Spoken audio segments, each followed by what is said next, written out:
Yes, now it is. Okay, so we are back, and this is our final wrap up. We're talking about the life, death, birth of the American mall as a concept. And they're not doing too good. I have this little thing about the American Dream Mall in New Jersey that, not technically dead, it's been going through a whole bunch of changes for the past 20 years. They've had an indoor ski slope, an ice skating rink, a Nickelodeon branded amusement park, and it still loses foot traffic every day. So that's just one example, but malls might have another life moving forward, not necessarily as retail establishments, but just some other cool things. And you were saying the Morristown Mall, Cooper uses part of? Yeah, Cooper built, like, I've never been, obviously, to that part of the mall, but it's like, I don't think it's actually connected to the mall, but it's a reestablished part of the mall, where it's like, it's got this huge Cooper, like, facade, and I assume that's where, like, the doctor's offices and stuff are, like, as an appendage off the Morristown Mall. Like, that is one of the first things you see when you're driving in that vicinity. Which is kind of interesting. And apparently in New York, they're taking some of the malls and turning them into a way to solve the housing crisis. And they're making them like little studio apartment kind of things in this one is in the Sears store in Rochester. I was gonna say, we're in New York. I'd like to live in a mall. Right? That'd be so cool. Wouldn't that be cool? And then there's this mall called Cinderella City Mall. I have no idea where Cinderella City Mall is, but it's it has a civic center, city hall offices, a library, an art museum in a dead mall. That's pretty cool. That's crazy. That's so cool. That's a really good use of a mall. And then there's another, I think it might have been in California, I'm not sure, where they're taking abandoned malls and turning them into housing solutions for veterans, which is another really, I love to see it because that's kind of a millennial thing, reduce, reuse, repurpose. Yeah. And I love to see that happening because these things have always been a blight on the landscape, but at least now they're a blight with a purpose. Yeah. Other than the god of consumerism. Yeah. Yeah. And I wonder if, with it being converted into housing, we were talking about this a little on the air. Kate specifically mentioned it. Kind of seems just like a small, tiny little city enclosed.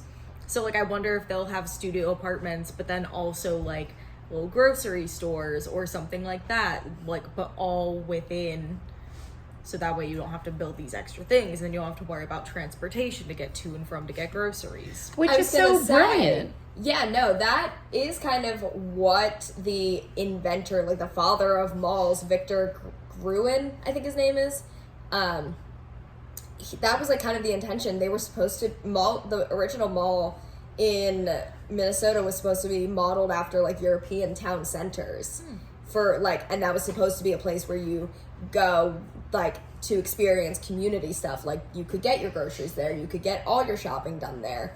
And then it kind of gave rise to that retail landscape that we talked about that is notorious in the 70s and 80s and 90s. But yeah, people did actually shop for their groceries there. That was like a genuine thing. Like there were more mom and pop small businesses in the original malls until franchises kind of came in and took over the idea of the mall. And I think when it's framed like that, it makes so much more sense, and it makes you miss it more because it's like, imagine going to one single location, and of course this is already in suburbia where you're car dependent for the most part, but like you can just go to one place and get your groceries, you can possibly get clothes, you can get whatever other necessities you need, you can do fun shopping, maybe go see a movie, whatever. Bring back malls of the 80s. All in one spot rather than today. I mean, of course we have places like Target and things like that, but it's the case of like, okay, I have to go to this one spot to get my groceries, I have to go to this other place to get this, and it's all this driving, and whereas with a mall, it's all there. I think also with a mall, to compare it back to the Target thing, it's kind of fun.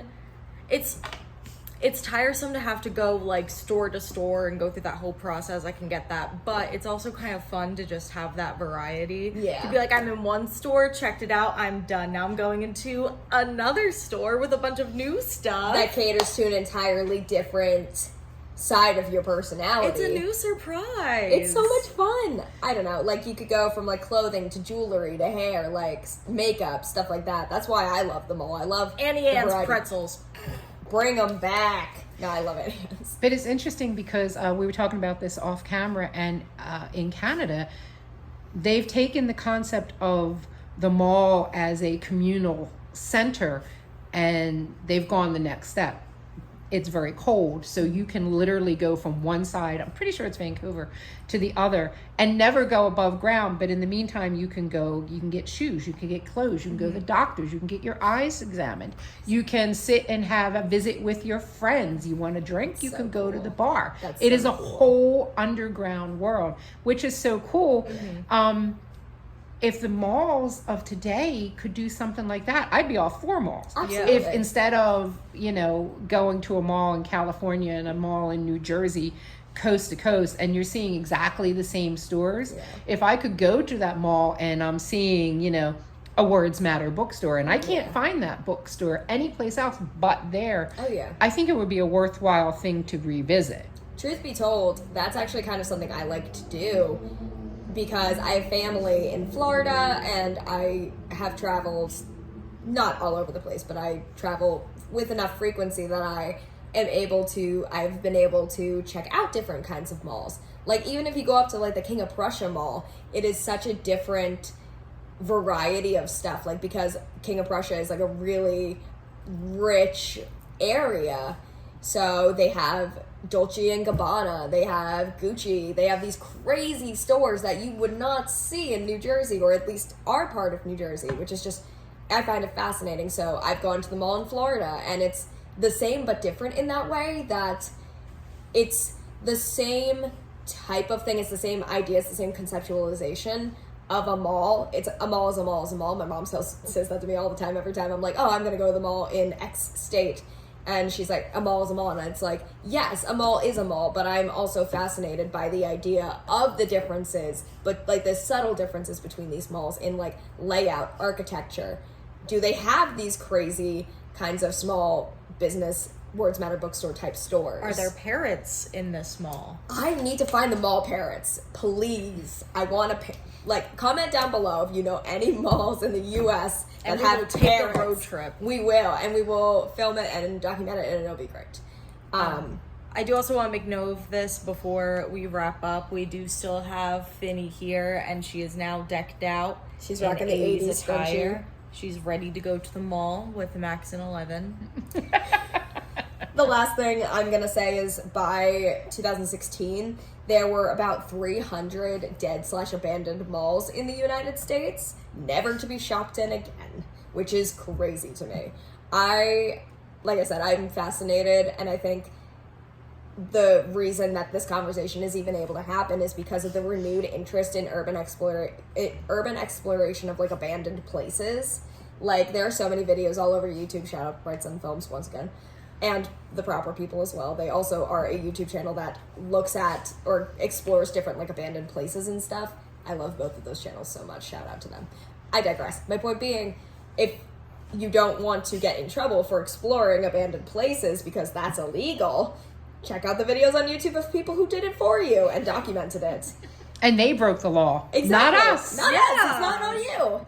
But there are a bunch of videos, specifically I know on Bright Sun Films channel, where there are different malls that are literally time capsules. They are, the architecture, the decorations, the scenery of the mall is so reminiscent of the 80s that it's almost as if you are physically stepping back in time. It's like that uncanny valley, liminal space kind of feeling, which I chase like adrenaline. I love that feeling. I think it's so fun. And yeah. And that's why we love historic preservation. So what I would like to know is for our viewers / listeners, who has a favorite store? Like, what was your favorite store from my generation, say the 80s, and what, you know, your generation? What was a store? Hot Topic was big.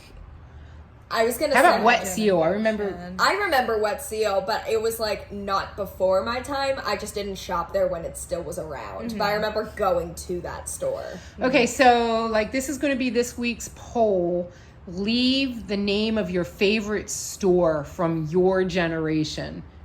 Your favorite mall store from your generation.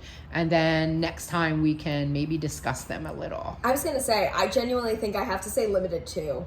I've never except maybe Justice, but oh, Justice was so special to me as a little kid. Limited 2 was so special to me, and then when Limited 2 went away, Justice then became so special to me. Yeah. So Limited 2 and Justice, I'm gonna just link them as being just one because I think they were the same company or the same brand of some sort. They were related somehow.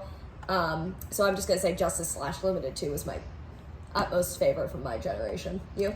I'll go with Hot Topic, but I'm definitely biased because I grew up with an older sister who that was her favorite store when she was a teenager and I was a kid. So I was like, I would be just like you. My favorite store is Hot Topic. I was gonna say, Hot Topic was like when I was like 16, so it was like outside of that kind of like grew up with kind of thing. Okay, mine was definitely Baker's Shoes.